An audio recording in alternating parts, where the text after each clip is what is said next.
Nasubukan mo na bang magluto ng kalderetang buto-buto? Kung hindi pa, para sa'yo ang video to.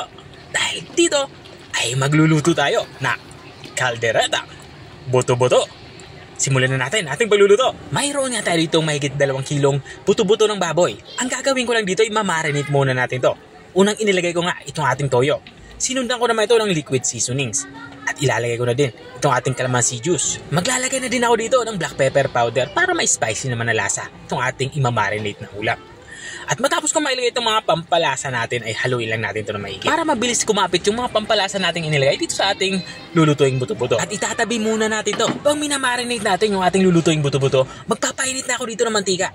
At nang uminit na nga yung inilagay nating mantika, sisimulan ko nang magprito. Pipirituhin nga natin ang ating gulay na ihahalo. Mayroon tayo ditong patatas. Ang gagawin ko dito ay iba-brown lang natin ito.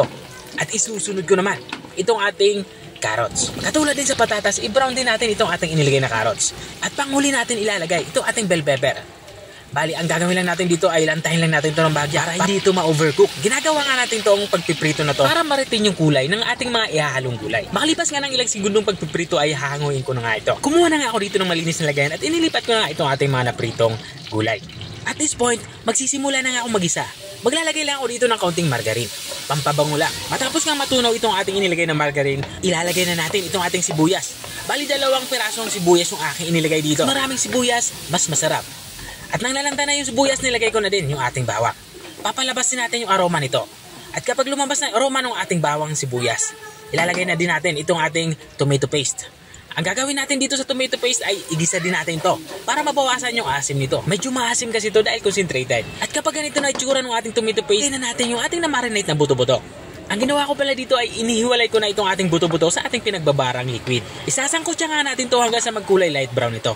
Katulad ng nakikita nyo. Kapag ganito na itsura niya, ilagay na natin yung ating tomato sauce. Ang inilalagay ko pala ditong tomato sauce, yung pangalawa sa pinakamaliit na pakete. Inubos ko na ito. At matapos natin mailagay itong ating tomato sauce ay haluin lang natin ito. Katulad na nakikita nyo. At kung nanonood ka pa rin hanggang dito sa parte ng aking video, ibig sabihin ay interesado ka sa aking niluluto.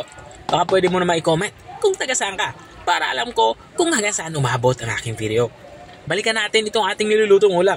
Dito nga sa parte nito ay nilalagyan ko na ito ng tubig. Sa tubig naman ay sapat para makapagpalambot nitong ating buto-buto. Lulutuin kasi natin to ng mga 30 to 45 minutes o hanggang sa lumambot itong ating buto-buto. Naglalagay na nga din ako dito ng isang pirasong pork cube sa dahon ng laurel para naman sa ating aromatics. At this point ay tinatakpan ko na nga ito. At makalipas nga ng 45 minutes ay binuksan ko na nga ito. Kung nakikita nyo ay halos maiga na nga yung sabaw at sigurado akong napakalambot na nga itong ating buto-buto ng baboy. Kaya ilalagay ko na yung ating mga huling sangkap. Meron tayo ditong liver spread.